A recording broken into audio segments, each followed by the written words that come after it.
Hello, Pete. Welcome to the podcast. Thanks for having me.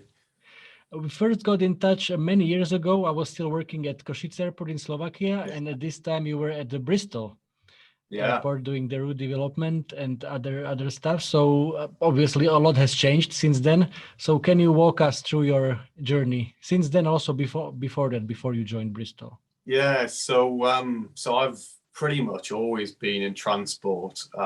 Started out more on public transport side with a large transport operator here in the UK, really from leaving university. That in a sort of roundabout way brought me to Bristol Airport on the ground transportation, sort of non-aeronautical commercial side of that business.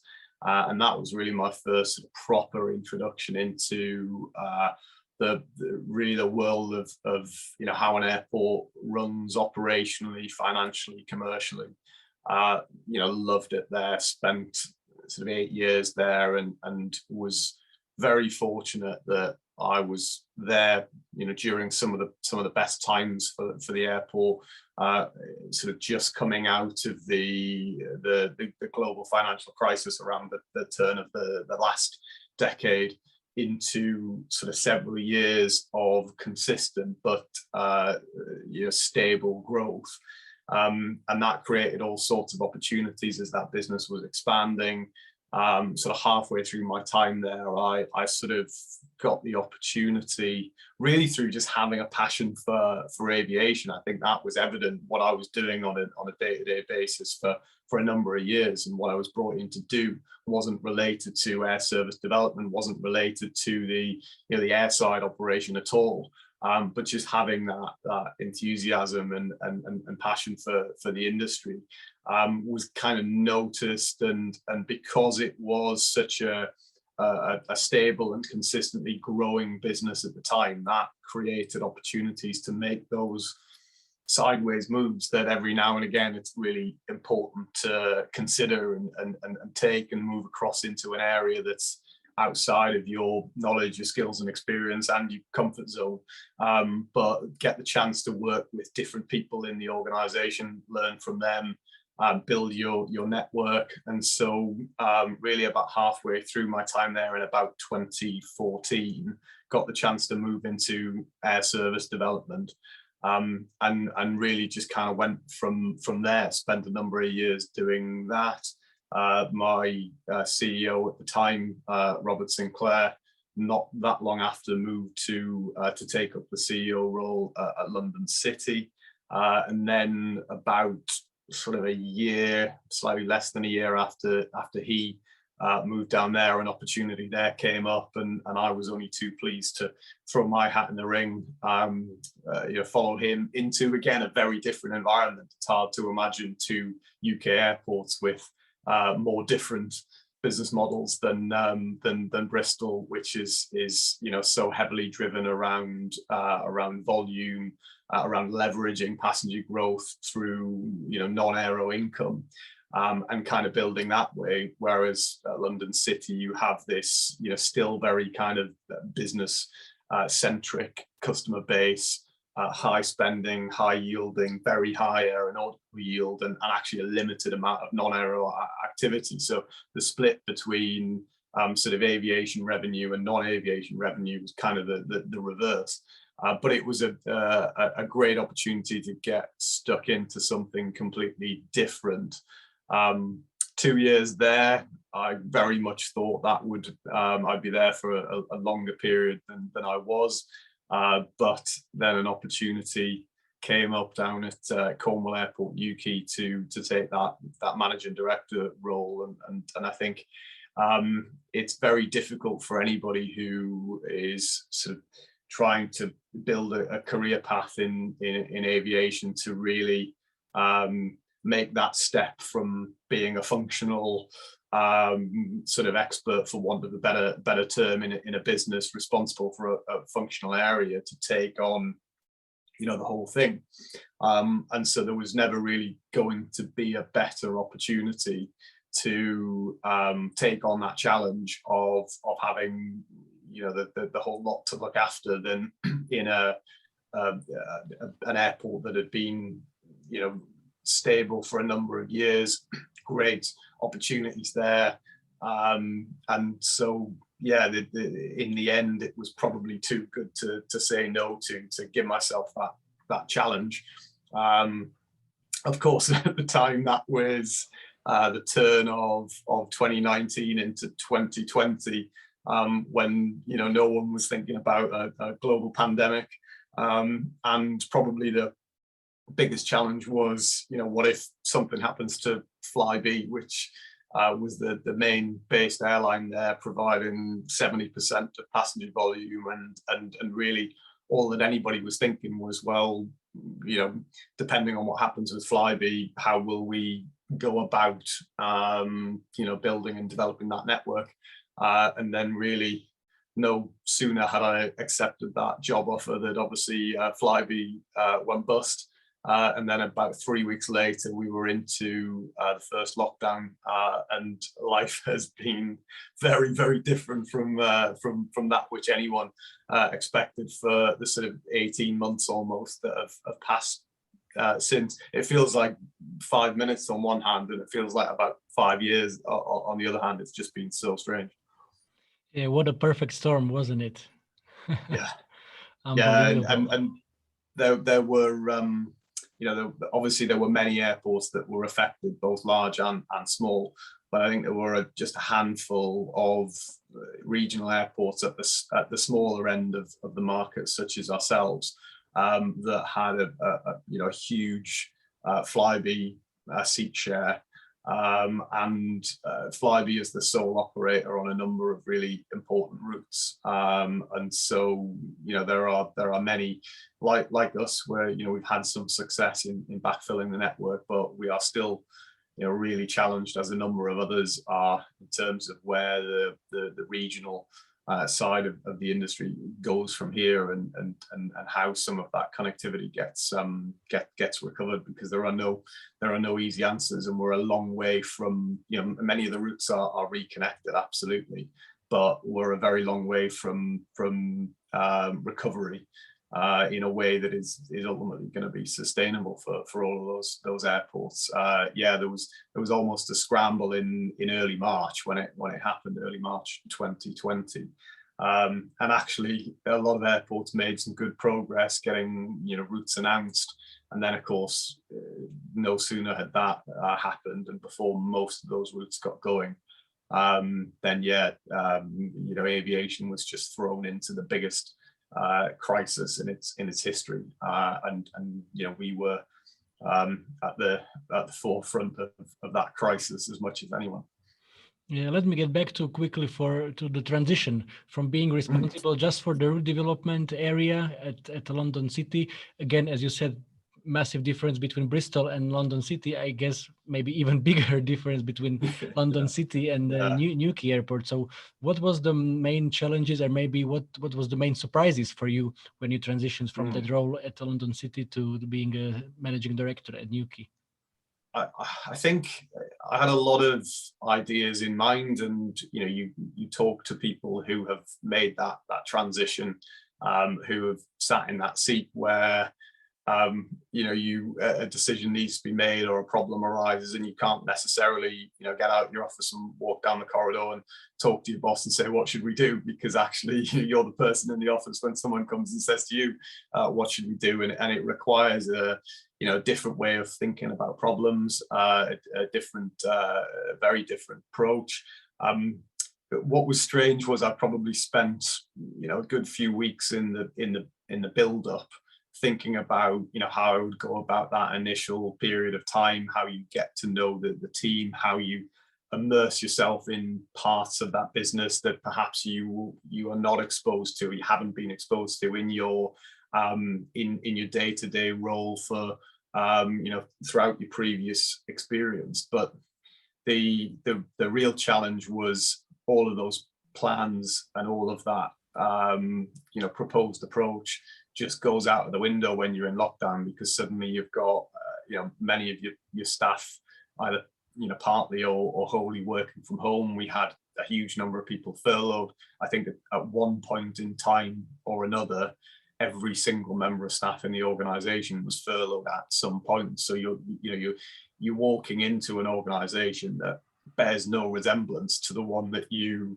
anticipated you would be walking into, and your ability to do all those things that you would expect to do, which is get out in the operation with people, meet staff, meet customers. There were at various times, certainly as far as the passenger operation was concerned, no staff, no customers, and a business in crisis in terms of urgently needing to address the cost base, urgently needing to carry out a major restructure, and urgently needing to get external financial support in order to survive. It was a sort of sobering experience on the first day to walk in, sort of sit down with the board and the owners of the airport, the local authority, the local government down in Cornwall, and really think, right, what urgent steps do we need to take right now so that we can get to next month and get to the month after, meet the financial obligations of the business and not have to call in the administrators and shut the airport down. And there was a real likelihood, I remember it very clearly, sort of day and night from that period of sort of May, June, July, August of last year, even when travel got going again, not knowing from 1 month to the next whether actually your first experience of running a regional airport was going to be closing it down. And I think we all know, based on what's happened over the years with, a wide range of regional airports like Plymouth, just up the road from Newquay, Manston, Blackpool, sort of to a lesser extent, that is trying to kind of get going again. If you have to close the airport down, lose the skills, lose the currency of licensing, it's almost impossible to come back from that. So the real emphasis when I first came in was not on any of the things that I had planned for it to be on. And it was quite literally kind of save the business from collapse, whilst at the same time knowing that we needed to recover the route network just as soon as we were able. So we had all of these routes lined up to kind of restart, but obviously going through that period of the lockdown being gradually extended, and then travel restrictions that have been in place in one form or another ever since, it was just a complete guessing game as to when those routes could resume. And for an airport like Newquay that, even in good times, or better times than we're in at the moment, drives an operating subsidy requirement from the local government owners. Every one of those changes changed the number in terms of the financial support. And so you've got a local government that's dealing with the crisis of the pandemic in not just in aviation. You've got a shareholder that's then dealing with a crisis in healthcare, a crisis in social care, all of those other services that a local government is responsible for delivering. And then they have this airport off the back end of this, losing quite significant sums of money. And then knowing that if they don't provide the support that the airport needs in the short term to keep it going, there are then hundreds of jobs and tens of millions of pounds of value to the region that could be lost. So that just the scale of the pressure that was there to find solutions to things that didn't have anything like obvious solutions in front of us, and that went on for several months, and I think was without any question the most difficult, kind of personally, professionally, the most difficult period of my life of trying to get to grips with this, kind of being a new MD, understanding how the business functioned, because at the same time as all of this was going on, we still had to be open. The aerodrome, right through the pandemic, has remained open for critical care flights, search and rescue, essential flying. Having to keep all of that going, having to keep your air traffic control, your fire, your security functions all running, whilst with the other hand, sort of coming up with ways to try and tackle this crisis, get cost out of the business, and keep running at the same time. It really was a sort of a perfect storm of problems, without any clear sense on the horizon of when that was going to come to an end.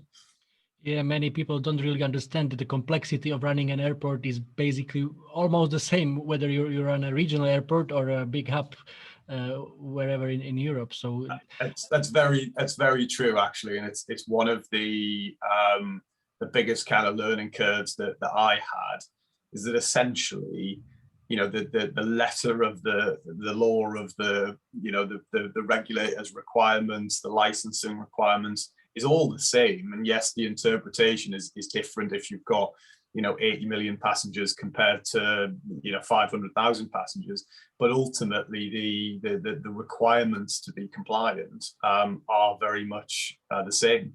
And in terms of aircraft movements, because we're such a busy airfield outside of passenger flying, it's 50,000 flights a year in normal times, which always comes as a huge surprise to people who don't know Newquay that well. We still get applications and CVs from air traffic controllers and all sorts of different roles, where people sort of write a covering letter that says, well, I'm looking to sort of get away from the kind of the hustle and bustle and stress of X aerodrome that I work at now. I'm sort of looking to come to Cornwall for a quiet life, and we have to politely say, well, you're coming to the wrong place if you want a quiet life. And that regulatory requirement, as you say, as tough as it is, you then have to maintain it with a fraction of the senior managers, those sort of accountable individuals, the post holders, the functional experts in their own areas. The amount of expertise and experience you need to concentrate in a handful of people, because you've got a management team perhaps of 10 fulfilling the regulatory obligations that perhaps a management team of 200 or 300 might be doing at a big airport, and that when things get really tough, as they did do last year, and when you have to start then thinking about, right, well, we've got to cut heads, we've got to make cost savings, we've got to get the size of the business down. There's a huge amount of cost tied up in all of those areas, and you face this almost impossible challenge of how you get the cost base down whilst maintaining a good level of comfort and certainty on your ability to meet your regulatory obligations and continue to pass your on-site audits, which all still carried on as before. That was a huge challenge, and one that was, being really honest about myself, one that was exacerbated for the people that were there, because they had this guy coming in whose background was very much in route development in on the commercial side of the business, which at the time in the turn of the year 2019 into 2020 was absolutely the right choice for the board in terms of ensuring that somebody could sort of work on recovering the route network and have the contacts within the airlines to go out and sell the airport. But then the scale of the crisis that we were in sort of was really driving an awful lot of work on that operational side. And it's really difficult when you want to provide more sort of operational leadership to your team, but actually you're on a learning curve yourself on some of that, exacerbated by the fact that my main ops lead left not long after I joined to go and take on a new role elsewhere. So I found myself as being sort of ops director and managing director, with the support of just a handful of people around us, trying to keep the aerodrome open. But what it did do is breed just a phenomenal kind of team spirit. Whether that was a bit of a siege mentality or quite what it was, there's nothing like a sort of a crisis of that level to sort of get people fighting for one another and bring people together. And so that was something that I suppose bonded us all as a team, and got us functioning as a collective unit much faster than perhaps we otherwise would have done, simply because that had to happen in order to ensure that we survived. Absolutely, and there is a perfect example proving that you are really a brilliant team with all your colleagues at the Newquay Airport, because a couple of months ago there was a massive project on the table handling the G7 summit, Air Force One coming and many other international delegations. Can you describe how you managed to deal with all those challenges? As I'm sure there were many of them related to this project. It was the experience of a lifetime for sure. So we'd almost, I think, got ourselves through the what seemed like the worst of the crisis, and I think we were into sort of the second national lockdown in November into early December, when we get this call that then there's an important meeting that we've got to go to, and everything was under sort of huge secrecy at that point. I had to sort of sign a whole range of NDAs before they even let us into a meeting to understand what was going on. And I just remember being sat there whilst they explained that Cornwall had been chosen as the host venue for the G7 summit. And of course, I know the size and scale of aircraft that these world leaders arrive in. I'd had a little bit of experience of that with the 2014 NATO summit when I was at Bristol, and we were one of the airports for delegations there. But as you say, you then get into kind of, well, Air Force One and what does that all mean? And so it really did, from sort of late November, become something that kind of, alongside the continuing to navigate this sort of never-ending lockdown and sort of commercial flights always seeming to be sort of one step beyond your reach, having this huge project in the form of getting the airport ready for G7, and for a long time not really knowing exactly what that was going to look like, because there was obviously a huge process of understanding, was it feasible? We knew that we didn't have enough aircraft parking space. We knew that the runway was always going to be long enough. We've got no issues there. But in the back of my mind, I sort of knew that the types of aircraft that were coming in, that Exeter, Bristol, those nearby airports didn't have the runway length, and in some cases the parking capacity either, to act as a sort of joint or alternative airport. So it was very clear to me that if they were going to host this summit in St Ives in Cornwall, the only way that could work was to have everything coming into Newquay Airport. So there was this relentless process of identifying, right, what does a handling and parking plan look like? What infrastructure works do we need to put in place to deliver that? And then that question of, well, who the hell's going to deliver that, and how are we going to pay for it, and how are we going to pull it off in what was a rapidly kind of closing window, getting towards a summit in June? How we managed to achieve some of what we put in place. There was massive resurfacing of old disused RAF taxiways and parking stands that were literally non-maintained, were out of the sort of area of CA compliance, and getting those works done and then bringing them back under sort of the governance of the aerodrome procedures, it really was a roller coaster ride in terms of knowing that this summit was happening, seeing huge areas on the airfield being sort of dug up and filled with concrete, and I think we finished it 2 weeks before the summit. I remember a moment where we had a delegation from the US, sort of White House and Air Force One and US Embassy, a wide range of other people coming to the site. This must have been about a month before the summit, and we took them out on an airfield tour so they can kind of get their bearings and get a sense of how they might want it to work. And I could see their faces sort of as we drove sort of through this building site, sort of looking a little bit kind of dismayed and sort of like, looking and going, well, it's 4 weeks time.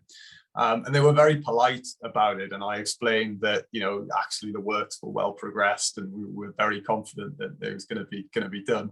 And they sort of said, yeah, we do, when we come round on a recce sort of a month before a mission, we do like to see that the infrastructure is actually there. But in many ways, I didn't have any doubts that the team we had in place were part of a sort of a wider group of companies in Cornwall, sort of arm's length businesses run by the local government down there. And as a result, the contractors doing those works were people that we knew very well. They knew the airport very well, and so it was the perfect combination of people who kind of all had this huge motivation to deliver for Cornwall and all knew that there was no alternative but just to get it done. And then, that was just the preparation for the event itself. We then had how do you turn a small regional airport into an airport that can handle 747s, 777s, and sort of everything in between, from a qualified personnel point of view, from a ground support equipment point of view. So we literally for a week stood up an operation, brought by road, huge numbers of wide body tugs, steps, high capacity fuel bowsers, everything that you would need at a big airport. We had to basically bring in for the week, alongside teams of people who could operate with these aircraft, and hope that the plan that we'd kind of devised in December, when we first found out about it, hope that it would work. It's not something that I would ever want to do again, but I'm incredibly proud that we did it. There was a moment on the Wednesday night when Air Force One landed. The weather was terrible. It was on sort of Cat 3 ILS auto land in sort of zero visibility. And it sort of appeared out of the mist in the dark with everybody kind of ready in anticipation. And it was just that sort of almost euphoric moment where we were right at the start of the summit and there was a huge amount still to do. But that was the moment where I think everyone kind of looked at each other and thought, we're actually going to pull this off, which is a really special moment and one that I think will stay with everyone in the team for a very long time. Just listening to you talking about it is making me goosebumps, really. So, and obviously, eventually you did a terrific job. As you posted on LinkedIn, the Prime Minister himself sent you a thank you letter after that. It was really nice of them to take the time to thank the team. We were lucky that the Prime Minister had visited during the works, as they were being carried out. So I think he and his team had a real awareness that this didn't just happen the week before. And it was a theme actually that ran through quite a lot of what we were doing. And I was really kind of blown away by the extent to which the sort of the UK government element of all of this was so focused on ensuring that people felt appreciated for what they did. but also the Air Force One guys, the US delegation were very similar in terms of how appreciative they were of all of the efforts that went into hosting them and making it work operationally for them. It's such a strange feeling that you spend all of this time planning for this seemingly impossible event that you never at any point in time stop and allow yourself to think, well, what will it feel like if we actually pull this off?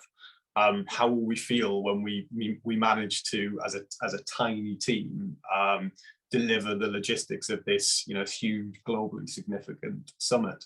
So it almost hits you by surprise when that last aircraft, I think the Canadian president's A310 was the last one that was wheels up on the Sunday night.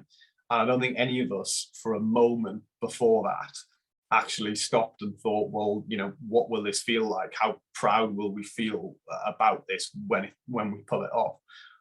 So that was a really nice moment. And then, as you say, to get a personal letter to the team from the Prime Minister that also, I think, reflected what we felt our contribution was, which was to sort of come up with creative solutions to what seemed like an impossible task with the physical infrastructure we had and the time we had available. It was nice that letter kind of recognized that there'd been some real kind of creative thinking that had been deployed by a range of people all over the airport and all over Cornwall to make it happen. So yes, it was quite surreal, but certainly a career highlight for me. I would think it's highly unlikely that as I go through the rest of my career that I'll ever be sort of in the heart of something that is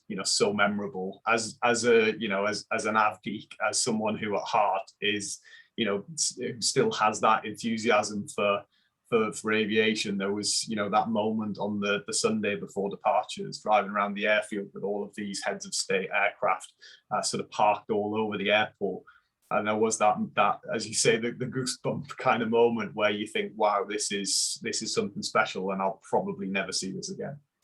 It's probably the same for the whole team down there at Newquay. and we one of the things I'm really proud of is we worked incredibly hard to ensure that those who were keeping the airport open for kind of business as usual felt that they were a part of that operation that was sort of happening on the other side of the airfield. And we did at one point on the Saturday, which was the main summit day, so there wasn't as much activity going on at the airport. We actually put on bus tours for the staff who were working the terminal, those around the airport who weren't exposed to it.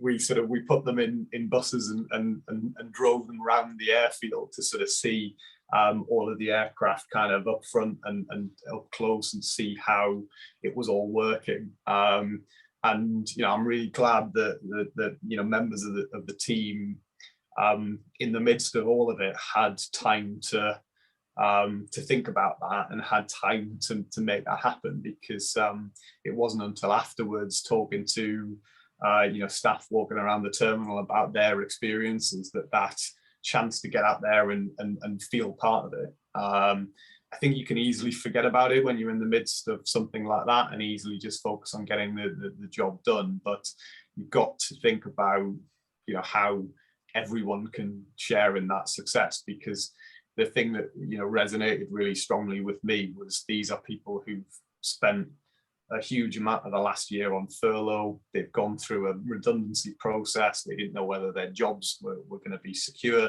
They didn't know whether the airport would ever reopen. We've gone from kind of the very worst that the airport's ever been through to probably the highlight, the most significant thing that's ever happened in the history of the airport. And so it was really important that those that have been with us through those really difficult times got a chance to share in that excitement. And it was a really, really nice atmosphere that I think a lot of people will remember for a long time. Yeah, awesome! What a lovely idea to put the bus tours for that period of time. And exactly as you are saying, that somebody even was thinking about it during this massive project, and also to share the excitement also with the other colleagues who were maybe not involved directly, but could enjoy some small bits of it. Fantastic.